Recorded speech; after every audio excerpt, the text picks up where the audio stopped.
क्या हिंदू राष्ट्र बन पाएगा? हिंदू मुस्लिम के नाम पर हमको दंगा ना चाहिए। हिंदू राष्ट्र तो बना बनाया है, घोषणा बाकी है, और भारत में बहुत जल्दी हिंदू राष्ट्र की घोषणा भी हो जाएगी। तो साथियों, ये थे बागेश्वर धाम के पंडित धीरेंद्र कृष्ण शास्त्री, जो पटना के अंदर आयोजित अपनी एक कथा के अंदर ये कह रहे हैं कि भारत हिंदू राष्ट्र बन गया है, बस इसकी घोषणा करनी बाकी रह गई है। तो सुन लो वे पंडित धीरेंद्र शास्त्री, ये देश तुम्हारे पिताजी की पपोती नहीं है, ये देश किसी भाजपा के नेता की पपोती नहीं है जो तुम्हारे सामने आरती लेके थाली बजा रहे हैं। तुम जैसे पाखंडी बाबाओं की मियाद 10 साल, 20 साल, 30 साल, 50 साल, हद से 100 साल होगी, लेकिन भारत के संविधान से बने लोकतंत्र की मियाद इतनी गहरी है कि तुम्हारे जैसे ना जाने कितने पोंगा पंडित इस देश को, भारत को हिंदू राष्ट्र बनाने की कल्पना करते हुए आए। उन्होंने इतनी भीड़ जुटाई और आए और चले गए। क्या हश्र इस देश के बाबाओं का है कि वो जेल के अंदर पड़े हैं? तुम जैसे लोग इस देश की भोली भाली जनता को, जो सरकार के सताए हुए लोग हैं, जब सरकार समय पर उन्हें इलाज मुहैया नहीं करा पाती, उन्हें रोजगार मुहैया नहीं करा पाती, वो अपनी जन सुख सुविधाओं से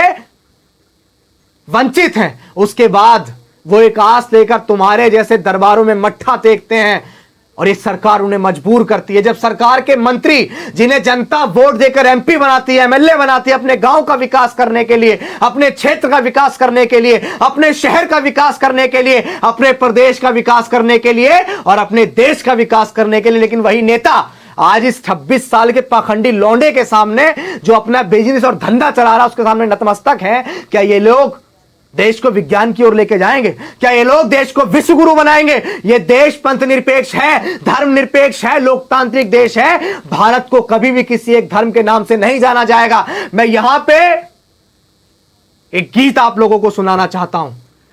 हो मुद्दत से मिली ये आजादी, अब गुलामी की बेड़ी ना चाहिए। हम बताते हैं कि हिंदू राष्ट्र क्या है। हिंदू राष्ट्र वो है जिसमें नारंगी संतरे और भगवाधारी वो लोग जो किसी एक धर्म को टारगेट करेंगे, किसी एक जाति को टारगेट करेंगे।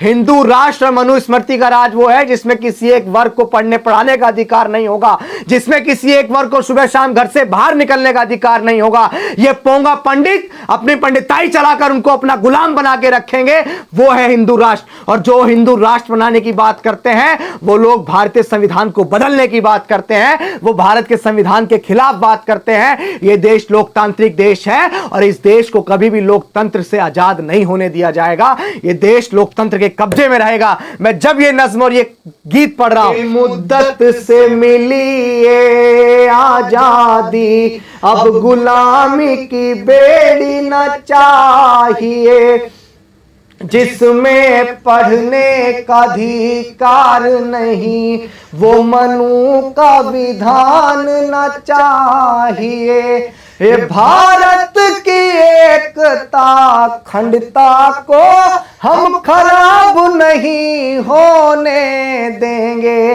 ये भारत की एकता अखंडता को हम खराब नहीं होने देंगे। इस देश को पाखंडी बाबा का गुलाम नहीं होने देंगे।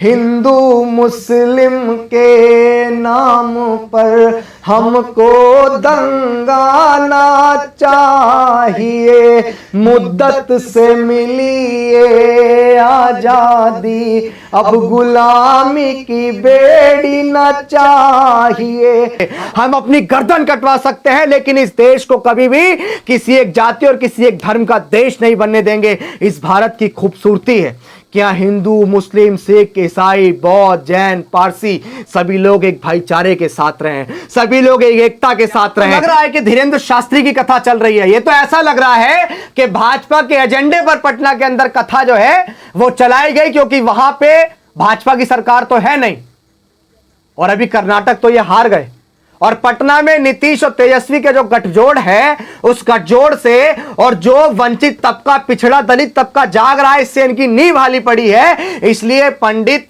धीरेन्द्र शास्त्री को एक कार्ड बनाकर लोगों के सामने पेश कर रहे कि आप हिंदू राष्ट्र की बात कीजिए, और भाजपा के मंत्री जब वहां शामिल होंगे तो समझ लिए वो भाजपा का ही कथन चल रहा है।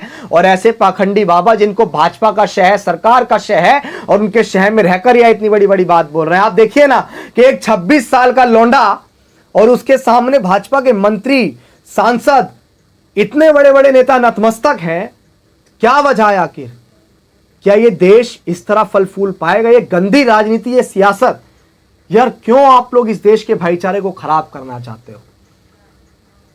यह आतंकवाद अब ज्यादा दिन तक चलने नहीं दिया जाएगा। भारत की जनता समझ रही है ऐसे पोंगा पंडितों की, ऐसे पाखंडियों की तो वो भकिया उधेड़ होगी जब इस देश की जनता जागेगी। तो ये पंडित धीरेन्द्र कृष्ण शास्त्री भी जेल की सलाखों के पीछे होगा, जिसके भाई ने दलितों का अपमान किया, जिसके भाई ने बड़ी बारात में तमंचे लहराए और दलितों को गालियां बकी।